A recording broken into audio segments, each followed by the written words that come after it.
өнөөдөр өөртөө дэлгүү болсон тухайгаа ярих гээд тэгээд сууж яана л да. Өөртөө дэлгүү болсон гэдгээ би яаж мэдэж байгаа вэ гэхээр баг багаар надад ингээд шинж тэмдэг илрээд байгаа. Тэгээд ингээд жоохон судлаад үзэхээр минийх яг мөн байгаа юм шиг санагдаад байгаа байхгүй юу? Жишээлбэл ингээд юунаас үүд болд юм бэ гэхээр заяа амир багтаа сонссон хүнээс болдог гэсэн. Гэтэ би багтаа тийм муухай үг бол ингээд сонсож байгаагүй. Гэтэ тийм сайхан үг бас тийм амир их сонсож үзээгүй байхгүй. Яг ингээд ундыг барайл ирсэн. Бусадтай харьцуулалт гэдэг бол угаасаа надад байнга тохиолддог зүйл. Бараг бүх эцэг эхчүүд жоохон ч гэсэн ер нь бусадтай харьцуулдаг баха. Би тэгж бодсон.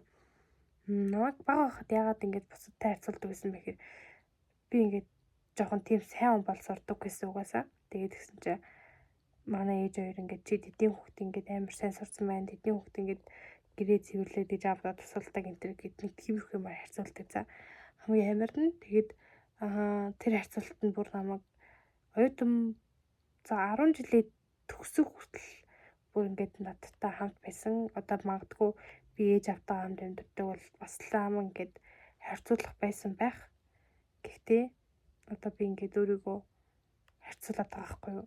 Өөрийгөө ингэж хин нэгэнтэй харьцуулаад ингэж Facebook, Instagram дээр рeel хийдэг октоодыг ингэж харахаараа би ингэж эднэрийн үе мөртлөө яагаад ингэж эднээс ингэ дутуу байгаа юм бол гэсэн мэдрэмжийг авдаг.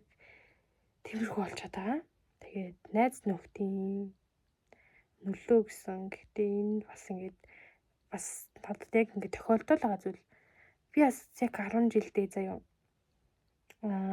Манай би ер нь өөрөөсөө бусад 3 настай байдаг гэсэн. Тэгээд нэг нь 2 ихэр. Тэгээд ингээд 2 нь ингээд их хэрэгсэн шүү дээ. Тэгээд нэг нь болохоор яг манай гэрээнд тэнд байдаг. Тэгээ хамт хичээлээсээ яваад хамт хичээлдээ ирдэг. Тийм. Гэрээсээ хамт хичээлд яваад хичээлээс хамт гэрлүү явдаг. Тийм охинтой байдаг гэсэн. Тэгээд ингээд тэд нартэй нэг тийм амир олон үр тийм нууц юм ярьдаг байсан. Гэтэл зүгээр амир нэгнийхээ бүх юм ингээд ойлгоод өгчдөг. Тийм байсан баггүй юу? Тэгээд ингээд амир мундаг. Нэг нь ингээд амир хичээлээ сайн хийдэг. Тэгээд хоёр нь амир сайн зурдаг байсан баггүй юу? Тэгээд тэгсэн чинь тэр хэд маань болохоор нэгээрээ найзалдаг найз маань болохоор ингээд жирэмсэн болоод найзлуутай болоод ингээд явцсан. Тэгсэн чинь хоёр хэд маань болохоор ингээд бас 9-өө төгсөөд тэгээд ингээд ер нь сурахаар бас явцсан баггүй юу? Тэгээд би ингээд ганцаараа үлдсэн. Тэгээд тэгсэн чинь яг өөр анги дотор ингээд бүлэгтэй байдаг штеп. Нэг октод ингээд тусдаа бүлэг ингээд байгуулсан. Тэгээд тэгсэн чинь бүлгийн ахлагч гэж байдаг та. Байдаг шүү. Нэг ингээд охин ер нь тэр охинтой би тийм сайн аадаг байсан. Тэгээд тэгсэн чинь ингээд надтай ингээд жоохон муудалцаад тэгэхээр нөгөө хэд найзуудаа надтай битгий найзлаараа гэд ингээд шууд чатаар бичээд тэгээд бид тэр чатыг нэг удаа олж хараад тэгээд тэгсэн чинь нөгөө хэд нь тэгсэн оо яна найз уучлаарай гэл тэр үед тэгжсэн ч гэсэн надад ингээд тэр нь одоо хүртэл мартагддаггүй гэх юм уу.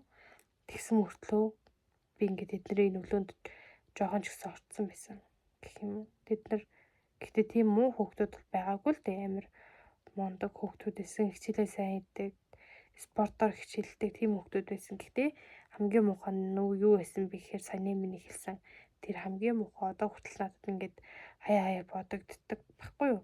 Тэр бол хамгийн муухайсан.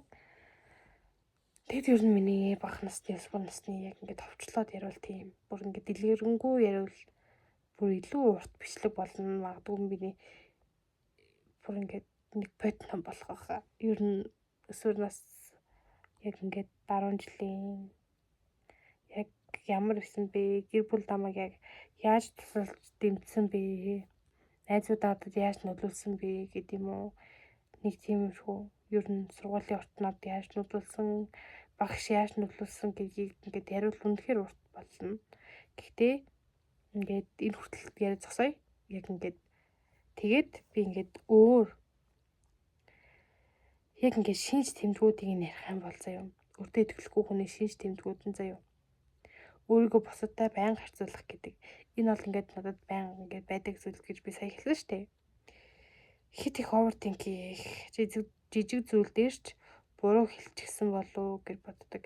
Би ч гэсэн энийг ер нь боддог л та. Би ингээд хүмүүстэй юм ярьж байхдаа би жоохон буруу хэлчихв гэдэг юм уу. Би ер нь хүмүүстэй ярихдаа дандаа ингээд үгээ захирч хэлдэг. Жоохон ингээд амар үгээ зөөж ингээд удаан ярьдаг. Тийм болохоор ш тэр юм уу. Хүмүүс тамаг сайн дэжүү ойлгодог. Гэхдээ би бас жоохон тийм сайн өөрийгөө ойлгож чаддаггүй гэж байгаа юм тий.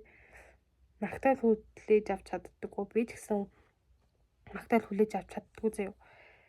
Ингээд яагаад ч юм болж өгдөггүй. Тэр хүн намайг ингээл чи гэсэн мондог шүү, сайн шүү гэхээр тэгээд амар нүүр улаагаад хин нэгэн тэндээс худлаа гэд хэлчихээсэй гэж боддог. Нэг л хэд худлаа чи тийм сайн биш гэд хэлчихвэл надад илүү магтуулаасаа илүү тиймэрхүү бараг магтаал сонсож байгаараа харуул сонссон дээр гэж боддог төрлийн хүн би бол.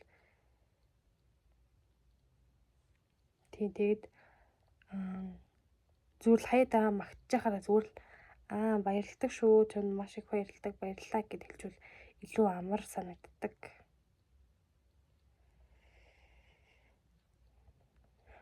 Алдаа гарахаас айдаг. Би бол алдаа гарахаас үнэхээр их айдаг. Тийм болохоор ч нууц дээр ингэж оруулсан багталтаа жагсаалтанда. Би нэг удаа ингэжсэн юм. Алдаа гэхээсээ илүү тэр баг ингээд миний сонголт амар том сонголтуудын нэг аахгүй юу? Би ихтэй бол нэг өөр бэлтгэл дээр оруулах гэсэн. Гэтэ өөрийг ярив. Би тийм нэг удаа нэг дугуйлан дээрээ bijсэн баггүй. Дугуйлан гэжтэй зүгээр л нэг тиймэрхүү найзуудын донд нэг зураг суух цаг маг байдаг штеп. Тэгээд гэсэн чи би ингээд нэг удаа зураг суужсэн чи манай найз тэндээс ирээд ингээд нөгөө чи ингээд ийм цаасан дээрээ зурж байгаа юу гэдэг хэрэг би ингээд би ингээд өөр цаасан дээр зурж байгаа тэн дээр зурхаж байгаа гэд яагаад гэх юм бол бид жижигхэн цаасан дээр алдаа гаргачаад тэгээд ингээд өөр цаасан жижигхэн тэр том цаасан дээр алдаа гаргамааргүй штэ тий. Тэгэнгүүт би жижигхэн цаасан дээр ингээд ноорголж амар жижигхэн олон цаасан дээр ингээд зурж агаад тэгээд том цаасан дээр ингээд ер нь гаргадаг гэсэн. Тэгээд ер нь алдаа гэх юм бол тиймэрхүү жижигхэн алдаанууд зөндөө байдаг надад төрнөл. Алдаа гаргахаас айсан тиймэрхүү. Бусдын бодлыг хэд анхаарах гинэ. Би үнэхээр бусдын бодлыг хэд анхаардаг хүн. Гадуур явжлаа. Тэгээд ингээд найзуудтайгаа алхахаар боллоо. Энэ бас нэг жишээ. Тэгээд гисэн чинь би ингээд сар лүнгийн өмд өмсөд дээгүүрээ хар өнгийн бодол гүмссэн байлоо. Тэгээд ингээд доогоороо ямар оймс өмсвэ гэж найзуудаас асууад байгаа байхгүй. Хамгийн гол нь тэр хувцсан дээр зогсцох. Пүүз нь бол угаас над цагаан пүүзлээс угаасаа ганцхан. Тэгээд гисэн чинь надад ингээд амар олон өнгө амьстууд байсан байхгүй. Тэгээд гисэн маань найз амар сонио ингээд тэндээс шар өнгө амьс соглоо хараад ирсэн. Тэгснэ үгүй энэ ингээд цагаан юм уу харыг өмчүүлж зүгээр л ингээд нормал зүгээр л ингээд амар тийм сонио харагдахад байна. Чи зүгээр л энэ шарыг өмсчүүл илүү гоё цогцох гээд байна. Чиний утасны кейс чинь шар юм чинь гэлсэн. Тэгэд би ингээд нэр тийм штэ тий гоё харагдаж магадгүй гэж бодоод шар өнгө амьс өмсөж гарсан. Тэр бол хамгийн ингээд бас жижигхэн л тийм тохиолдол. Өөрийгөө голох сурчилтаа энэ бол бас үнэхээр дээгүүр орохоор миний алдаа. Би өөрийгөө хэлсэн ч магтуул чаддгүйгээд тэрнтэй ижилхэн би өөрийгөө хин нэгнээр хит их шүүлгэх дурггүй. Тэгэхээр бол ингээд би амар жоохон эмзэг болохоор шүүд ингээд уйлж хахад идэг байхгүй юу? Нулимс арихантай хүн гэж яддаг штеп. Би нулимс арихантай. Тэгээд тэгсэн мөртлөө өөрийгөө амар гол шилдэг. Би ингээд энэ зүйлийг хангалтгүй хийжлээ. Би ингээд энийг үнэхээр сайн хийж чадахгүй байна. Стон нэрээ нэг гэл. Тэгэл тэрнээс амар стресстэй л бүр хэдэн өдөр бодоол шүн унтахгүй ингээд нойронтой зүудэндээ ингэж тэрийг ингээд эргцүүлж бодоол амар тэгж боддог. Өөрийгөө үнэхээр их голдог. Жишээлбэл ингээд талент харж байгаа л нүүрэн дээр яагаад юм ам болж гэдэг юм. Тиймэрхүү зүйл их ер нь ингээд тохиолддог байхгүй юу? Хүнд үгүй гэж хэлж чаддгүй зөө.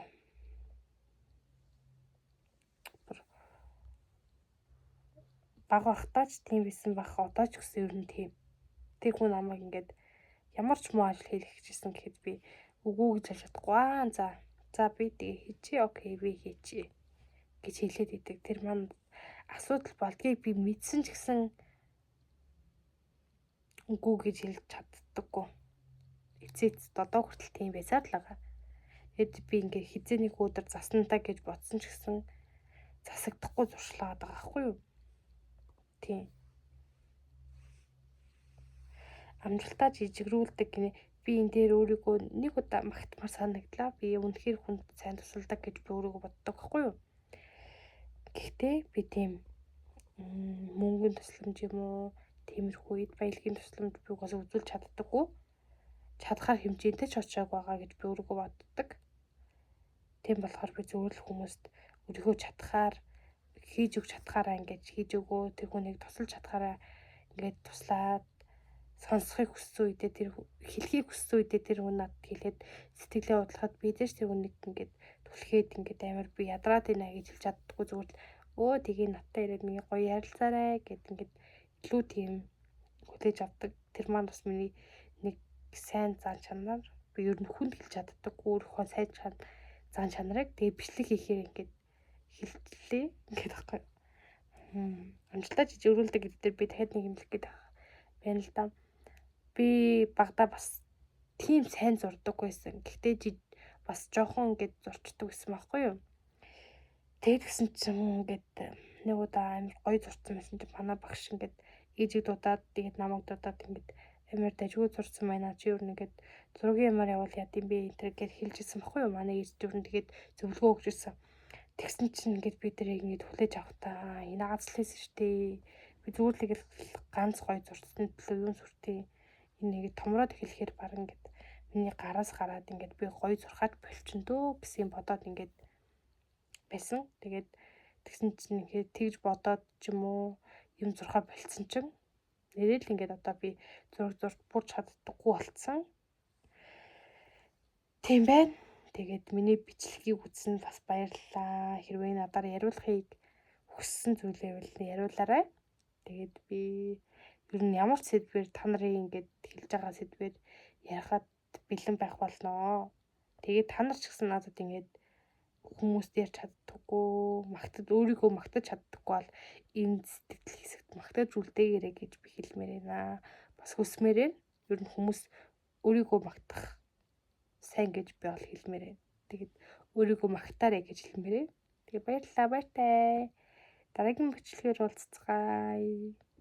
Лайк дараарай, subscribe дараарай. Баяртай.